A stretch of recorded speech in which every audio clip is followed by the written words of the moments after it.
प्राचीन भारत के महागुरु की गर्जना, ब्रह्मचर्य का महाघोष। ब्रह्मचर्य का वास्तविक अर्थ समझो, नहीं तो केवल छलावा ही मिलेगा।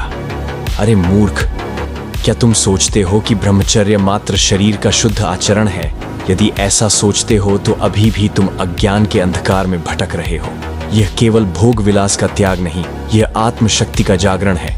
यह केवल विषय वासना से दूरी बनाना नहीं, यह संकल्प की वह ज्वाला है जो साधक को अमृतत्व की ओर ले जाती है। क्या तुमने सोचा है कि केवल बाह्य इंद्रिय संयम से ही तुम महान बन जाओगे? मूर्ख, यदि मन के विकारों को नहीं जीता, यदि आत्मा की शक्ति को नहीं पहचाना, तो तुम्हारा ब्रह्मचर्य केवल दिखावा बनकर रह जाएगा। तुम जलहीन बादल हो जाओगे जिनकी कोई कीमत नहीं। सुनो, जो सच्चा साधक होता है वह केवल अपनी इंद्रियों पर नहीं बल्कि अपने संकल्प पर भी नियंत्रण रखता है। उसकी दृष्टि केवल बाहर की दुनिया को देखने में नहीं होती, बल्कि वह अपने भीतर की दुनिया को खोजता है। जो बाहरी त्याग करता है परंतु भीतर से विकारों से भरा हुआ है, वह असली ब्रह्मचारी नहीं, वह तो स्वयं को छलने वाला अज्ञानी है।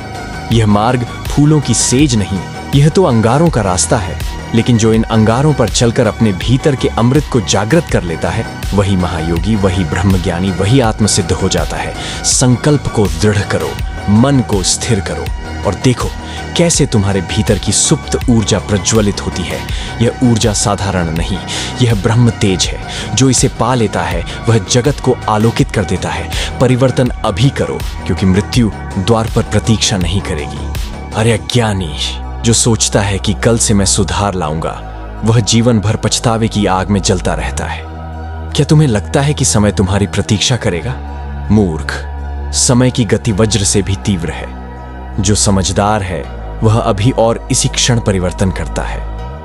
जो मनुष्य सोचता है कि एक दिन मैं महान बन जाऊंगा, वह केवल सपनों में जीता है। लेकिन जो वीर होता है वह आज और अभी अपने जीवन को बदल डालता है।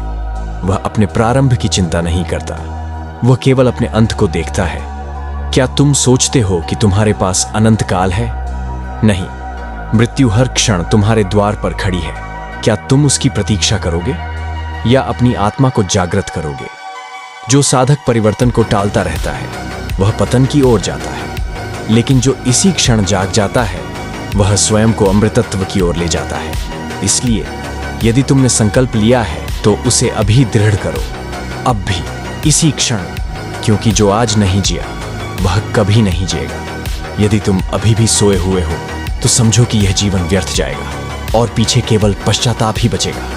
उठो, जागो, और जब तक लक्ष्य प्राप्त न हो रुको मत। जिसने सुखों को त्याग कर आत्मसंयम को अपनाया वही संसार का सम्राट बनेगा। सुनो, यह संसार क्षणिक सुखों से भरा पड़ा है, परंतु जो मनुष्य इन सुखों की चाह में डूबा रहता है वह जीवन भर दास बना रहता है। जो अपनी इंद्रियों का दास है वह कभी भी अपने भाग्य का निर्माता नहीं बन सकता। लेकिन जो वीर पुरुष ब्रह्मचर्य का व्रत लेता है, जो भोग से विरक्त होकर आत्मसंयम को अपनाता है, वही असली विजेता होता है। वह न राजा की सत्ता से डरता है, न ही संसार की मोह माया से बंधता है। वह तो स्वयं अपना भाग्य विधाता बन जाता है। याद रखो, जिसने अपने मन को जीत लिया उसे संसार की कोई शक्ति पराजित नहीं कर सकती। यह विजय तलवारों से नहीं बल्कि आत्मसंयम से प्राप्त होती है। जिसने अपने भीतर की कामनाओं की आग को जीत लिया उसके चरणों में सारा ब्रह्मांड झुक जाता है।